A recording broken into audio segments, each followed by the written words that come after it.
লাউ তো পুরোটাই খাওয়া হয়ে গেছে, তো পড়ে রয়েছে দেখলাম এইটুখানি লাউ। তো এই লাউটা দিয়ে কিছু একটা রেসিপি করতে হবে। আর দেখলাম ফ্রিজে বেশ কিছুটা আছে নারকেল। তাহলে চলো লাউ দিয়ে নারকেল দিয়ে একটা রেসিপি আজকে বানিয়ে ফেলি। নামটা কিন্তু তোমরাই সাজেস্ট করো যে এর কি নামটা আমি রাখতে পারি। বিশ্বাস করবে বন্ধু, লাউটা না আমার ছেলে খুব একটা পছন্দ করে না, কিন্তু এই রেসিপিটা যখন আমি বানিয়ে দিলাম ওকে, ও কিন্তু দারুণ খেয়ে নিল। তো যাই হোক, চলো লাউয়ের খোসাগুলো আগে ছাড়িয়ে নিয়েছি। তো ছাড়িয়ে নিয়ে দুভাগ করে নিয়ে এরকম মোটা মোটা করে পিস করে নিয়েছিলাম। তো মোটা পিসগুলোর দেখো ঠিক মধ্যিখান দিয়ে আমি কেটে নিচ্ছি, পুরোটা কাটবো না, পেছন দিকটা অল্প একটু আমি জুড়ে রাখবো, সেই বুঝেই আমি কাটবো।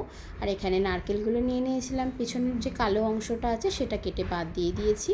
তো তারই পর আমি একটা মিক্সি বলে নারকেল, দুটো কাঁচা লঙ্কা, আর হচ্ছে কিছুটা পরিমাণ সর্ষে, আর 1 চামচ পোস্ত, স্বাদ মতন লবণ, একটু হলুদ, আর দিয়ে দিয়েছিলাম অল্প কিছুটা চিনির দানা। যেহেতু নারকেল এখনকার আর খুব একটা মিষ্টি হয় না, তাই একটু মিষ্টি ভাবটা আনার জন্য চিনি দিয়েছিলাম।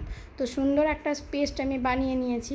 এবারে লাউয়ের যে ডুমো ডুমো টুকরোগুলো ছিল, এই টুকরোগুলোতে আমি নুন মাখিয়ে মোটামুটি 15 থেকে 20 মিনিট রেখে দিয়েছিলাম লাউটাকে একটু নরম করার জন্য। দেখো নরম হয়ে গেছে, কত সুন্দর জল ছেড়ে দিয়েছে। তো তোমরাও ঠিক হাতের সাহায্যে চেপে চেপে এভাবে জলটা বার করে নেবে, তাহলে খুব ভালো হয়। তো এবার বেসনটা আমি গুলে নিই।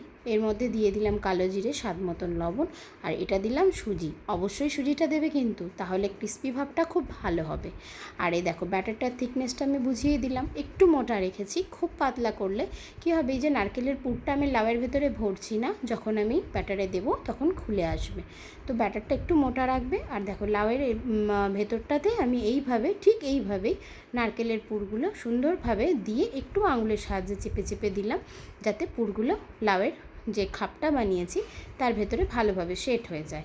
এবার একটা একটা করে এই যে পুর ভরা লাউগুলো, এটা এই বেসনের মধ্যে দিয়ে বেশ তেলের মধ্যে দিয়ে এপিট ওপিট করে ভেজে নিয়ে দেখো কি সুন্দর আমার রেডি হয়ে যাবে এক্ষুনি লাউ এবং নারকেল দিয়ে একটা পুর ভরা রেসিপি। তো রেসিপিটার নামটা কিন্তু তোমরা অবশ্যই কমেন্ট বক্সে লিখো এবং জানিও কেমন লাগলো তোমাদের রেসিপিটা যদি ভালো লাগে অবশ্যই একটা ছোট্ট লাইক করে দিও এবং আমার পেজটা ফলো করে দিও।